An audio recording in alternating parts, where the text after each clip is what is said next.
Dans un monde saturé de bruit, de performance et de vitesse, une question revient plus profonde que toutes les autres.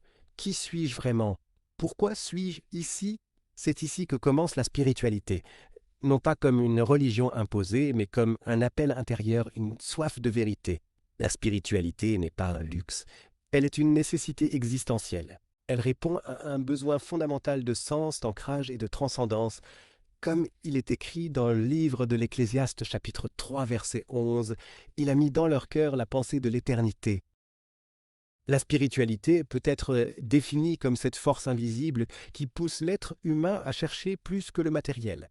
Ce n'est pas fuir la réalité, c'est lui donner un sens.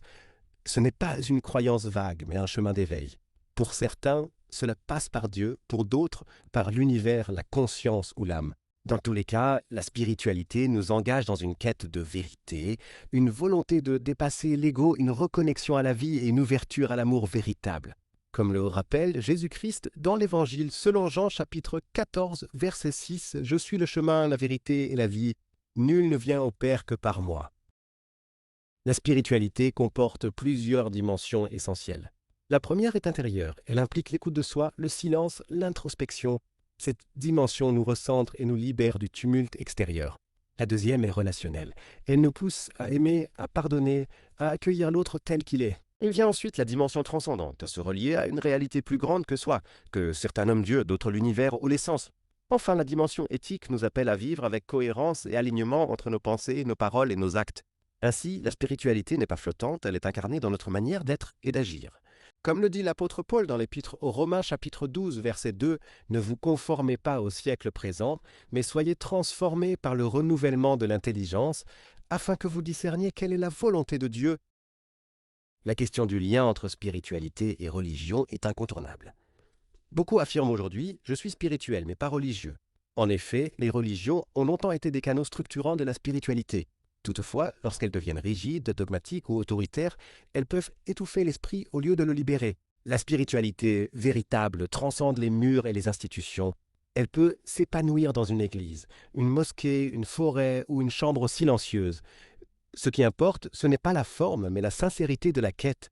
Comme Jésus l'a dit dans l'Évangile, selon Jean chapitre 4, verset 24, « Dieu est esprit et il faut que ceux qui l'adorent l'adorent en esprit et en vérité. » La spiritualité est d'une importance capitale dans le monde contemporain. Nous vivons une époque de crise écologique, de burn-out, d'isolement numérique. L'humain moderne semble avoir tout, sauf l'essentiel. La spiritualité nous recentre, nous guérit, nous pacifie, et nous rappelle que nous ne sommes pas des machines, mais des âmes en voyage. Elle redonne une dignité à l'existence, une profondeur à nos relations et un cap à notre vie. Comme le dit le prophète Ésaïe dans le chapitre 40, verset 31, « Ceux qui se confient en l'Éternel renouvellent leurs forces. Ils prennent le vol comme les aigles. » Mais comment accéder à sa propre spiritualité? Il existe plusieurs portes d'entrée. Le silence, d'abord, il permet de couper le bruit pour écouter son cœur. La présence ensuite, vivre l'instant sans fuir, habiter pleinement chaque moment. L'épreuve peut aussi être un tremplin. La douleur, bien que difficile, peut ouvrir les yeux et réveiller l'âme. L'amour, dans sa forme la plus pure, nous relie à l'essentiel, aimer sans posséder, donner sans attendre. Enfin, l'alignement entre nos valeurs et nos actions est une voie de vérité, vivre ce que l'on croit, croire ce que l'on vit.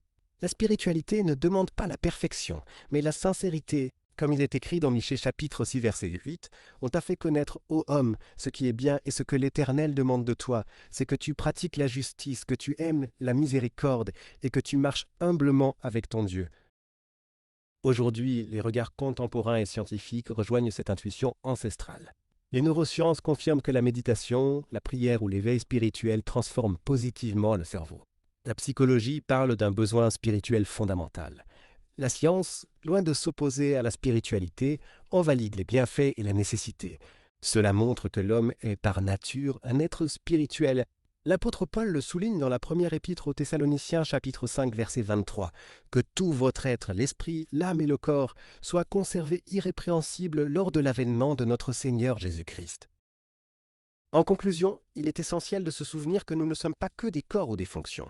Nous ne sommes ni nos erreurs, ni nos conditionnements. Nous sommes des âmes en chemin. Et la spiritualité, loin d'être une évasion, est un retour vers soi-même. C'est une redécouverte de ce que nous sommes vraiment, des êtres faits pour aimer, pour grandir, pour transmettre. Alors commence là où tu es. Respire, cherche, écoute. Le chemin spirituel n'est pas ailleurs, il est déjà en toi.